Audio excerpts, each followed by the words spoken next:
essa semana nós tivemos o pronunciamento do apresentador Thiago Leifert e a sua esposa, a jornalista Daiana Garbim, sobre o tumor da filha do casal. Ela foi diagnosticada com um retinoblastoma bilateral. Esse câncer acomete aí os olhos e é mais comum nas crianças e trata-se de um tumor raro, viu? E para falar mais sobre esse assunto, eu converso agora com a doutora Ana Carolina Porto Bugalho, que é oftalmologista e vai explicar mais pra gente sobre essa doença. Boa tarde, doutora. Seja bem-vinda. Boa tarde, Débora. Obrigada. Doutora, explica pra gente, o retinoblastoma é um tumor aí difícil de ser diagnosticado, de ser percebido pelos pais? Bom, Débora, como ele acomete a faixa etária de 6 meses a 2 anos principalmente, é uma idade que a criança ela não se expressa ainda verbalmente muito bem, então muitas vezes ela não tem uma queixa, ela não reclama da visão estar ruim, né? E ela consegue se adaptar muito bem a isso. Então, muitas vezes, os pais têm uma certa dificuldade em perceber que tem alguma coisa estranha acontecendo, né?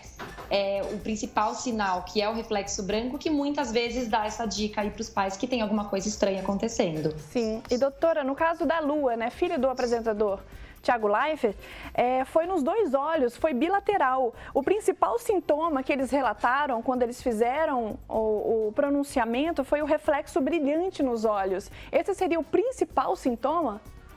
Bom, Débora, o caso da Lua é um caso raríssimo, né? O tumor por si só, o retinoblastoma, ele já é muito raro. Sendo unilateral, ele é um pouco mais comum. Bilateral, então, mais raro ainda, em torno de 30% só dos casos.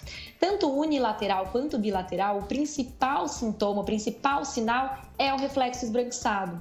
Então, lembrando que quando a gente tira uma foto, por exemplo, com flash, ou a gente joga uma luz no olho de uma pessoa saudável, que os olhos estejam saudáveis, o reflexo normal é vermelho.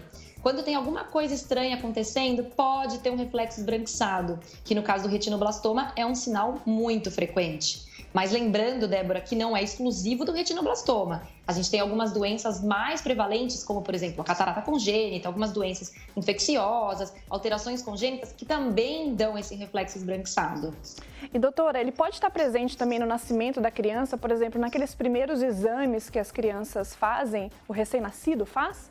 Sim, pode estar presente, Débora. Por isso que é tão importante o teste do olhinho quando o recém-nascido está na maternidade ainda, Já né? na maternidade. É muito importante. Pode ser que não consiga perceber nada ainda, pode ser que ainda não tenha doença, né? Porque a média é mais ou menos em torno de 6 meses a 2 anos, como eu havia dito. Pode ser que não tenha nenhuma alteração, mas já pode ter. E o diagnóstico, quanto mais precoce for, melhor o prognóstico, ou seja, melhor o tratamento, melhor a chance de cura e de uma vida saudável para a criança. Exatamente. Doutora, você mencionou também sobre a idade da criança. Ele pode ser diagnosticado também, tem uma certa idade, até os 5 anos? 90% dos casos, Débora, são diagnosticados antes dos 5 anos de vida, tá? Normalmente em torno de 6 meses a 2 anos. No caso bilateral, que é o caso da Lua, por exemplo, é um caso que normalmente é diagnosticado mais cedo, mais precoce. Então, normalmente antes de 1 ano de vida já é feito o diagnóstico.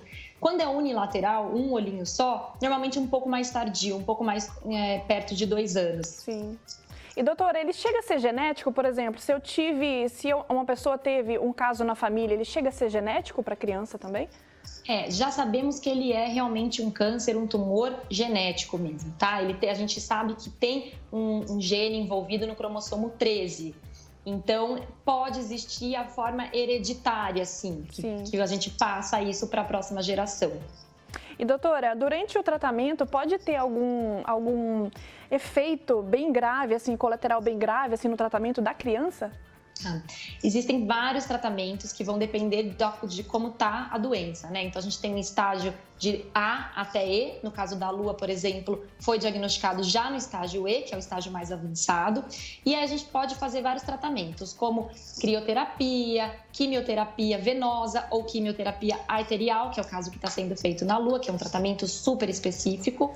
E em alguns casos que a gente precisa preservar a vida, precisa preservar a saúde da criança, existe a enucleação, que é a retirada do globo ocular. Sim. E, doutora, só para a gente finalizar, deixa um alerta para os pais que estão nos assistindo aí, da importância de levar no oftalmologista, principalmente no primeiro ano de vida da criança. Tá. Bom, o retinoblastoma, Débora, então ele é muito raro. Porém, existem outras doenças que são muito mais frequentes. Então é importantíssimo levar a criança até 1 ano de idade. E o retinoblastoma, assim como outras doenças, quanto mais cedo for feito o diagnóstico, melhor vai ser o prognóstico, a criança vai ficar melhor, vai levar uma vida saudável e ainda mais, preservar a vida da sua filha, da sua família. Então, importantíssimo, se ver qualquer alteração, se perceber que a criança tem um estrabismo, ou seja, o olho ficar um pouquinho mais torto, algum movimento irregular nos olhos, ou até o reflexo branco, que é uma forma muito fácil de perceber, que é fazendo uma foto com flash, qualquer alteração, comunica imediatamente o pediatra, procura um oftalmologista, que é muito importante. Então, doutora, você mencionou aí no caso da foto, para os pais que estão em casa para perceberem. Então, quando tira a foto, quando tá o vermelhinho, é que tá ok, tá normal. Quando tá branco, bem no meio do olho, é pra gente já ficar com alerta, não é? Exatamente, Débora. O normal é a gente ver o reflexo vermelho. Isso não exclui outras doenças, Débora. A gente mesmo assim precisa levar a criança ao oftalmologista porque ela pode ter outras doenças importantes também. Mas se a gente percebe que o reflexo volta esbranquiçado, que a gente chama de leucocoria, ou até o reflexo do gato, né, o olho do gato, precisa ver porque tem alguma coisa errada acontecendo, tá? Exatamente. Não necessariamente o retinoblastoma, né? Mas pode ser também. Que bacana. Doutora, muitíssimo obrigada pelo seu tempo, obrigada por trazer esse assunto tão importante aí que está repercutindo aí no Brasil inteiro. Obrigada, viu?